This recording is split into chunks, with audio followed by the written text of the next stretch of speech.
பாரதத்தில் பல பண்டிகைகள், ஒரே வாசம். பாரத்வாசி அகர்பத்தி.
மதுரை மாவட்டத்தில் ஹிந்துஸ்தான் ஜிங்க் லிமிடெட் நிறுவனத்திற்கு வழங்கப்பட்ட டங்ஸ்டன் சுரங்க உரிமையை உடனடியாக ரத்து செய்ய வேண்டும் என பாரத பிரதமர் திரு நரேந்திர மோடிக்கு தமிழக முதலமைச்சர் மு.க.ஸ்டாலின் கடிதம் எழுதியிருக்கிறார். கூடுதல் விவரங்களோடு இணைகிறார் செய்தியாளர் பாஸ்கர். வணக்கம் பாஸ்கர். இந்த பகுதி மக்கள் தொடர்ந்து இந்த சுரங்கத்திற்கு அனுமதி வழங்கக்கூடாதுன்னு போராட்டம் நடத்தி வந்த நிலையில் தற்போது தமிழக முதல்வர் பாரத பிரதமருக்கு கடிதம் எழுதியிருக்கிறார். அந்த கடிதத்தில் என்னென்ன விஷயங்களை குறிப்பிட்டிருக்கிறார்? முழு விவரங்களை பதிவு பண்ணுங்க. மதுரை மாவட்டத்தில் டங்ஸ்டன் சுரங்கம் அமைப்பதற்கு மத்திய அரசு உரிமம் வழங்கி இருக்கிறதன் காரணமாக அந்த பகுதியில் ஏற்பட்டிருக்கக்கூடிய இந்த பதட்டமான சூழ்நிலையை கருத்தில் கொண்டு பிரதமர் தலையிட்டு உடனடியாக அந்த உரிமத்தை ரத்து செய்ய வேண்டும் அப்படிங்கிற கோரிக்கையை முன்வைத்திருக்கிறார். மாநில அரசினுடைய, அதாவது தமிழக அரசினுடைய அனுமதியின்றி சுரங்கம் உரிம ஏலங்களை மேற்கொள்ளக்கூடாது என்பதும் அந்த கடிதத்தில் வலியுறுத்தப்பட்டிருக்கிறது. இது போன்ற முக்கியமான கனிமங்களுடைய சுரங்க உரிமைகளை மத்திய அரசு ஏலம் விடுவதால் ஏற்படக்கூடிய பாதிப்புகள் குறித்து ஏற்கனவே கடிதம் வாயிலாக தெரிவிக்கப்பட்டிருந்தது.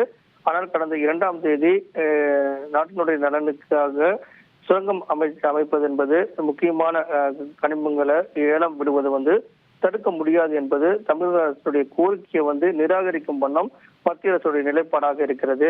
கடந்த 7ஆம் தேதி டங்ஸ்டன் தொகுதியில் இருக்கக்கூடிய இந்த சுரங்கம் அமைப்பதற்கு இந்துஸ்தான் ஜிங்க் லிமிடெட் நிறுவனம் என்பது தகுதியான நிறுவனமாக மத்திய அரசு தேர்வு செய்யப்பட்டிருக்கிறதையும் தமிழக முதலமைச்சர் சுட்டிக்காட்டியிருக்கிறார். இதன் காரணமாக அரிட்டாப்பட்டி, கிடாரிப்பட்டி, நரசிங்கப்பட்டி ஆகிய கிராமங்கள் இந்த அரிட்டாப்பட்டியில ஒரு பள்ளியூர் பெருக்க வரலாற்று தளம் என்பது அமைக்கப்பட்டிருக்கிறது. சிற்பங்கள், சமண சின்னங்கள் எல்லாம் அங்கு இருக்கிறது. இது போன்ற பல்வேறு விதமான தொல்பொருள் நினைவு சின்னங்கள் எல்லாம் அங்கெல்லாம் இருக்கிறது. இந்த சுரங்கம் நடவடிக்கை மேற்கொண்டால் அது பெரிய இழப்பாக இருக்கும். ஈடு செய்ய முடியாத அளவுக்கு சேதங்களை ஏற்படுத்தும் அங்க இருக்கக்கூடிய தொல்பொருள் பகுதிகளுக்கு. இதன் காரணமாக அந்த சுரங்க உரிமத்தை உடனடியாக ரத்து செய்ய வேண்டும்.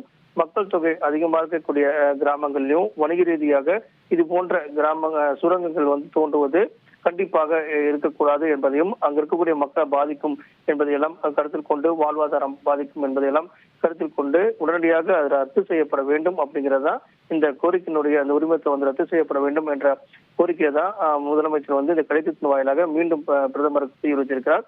இதன் மூலமாக உரிமம் ரத்து செய்யப்படுமா என்ற பெரிய எதிர்பார்ப்பு என்பது நிலவி வருகிறது. நன்றி பாஸ்கர், உங்களுடைய விவரங்களுக்கு.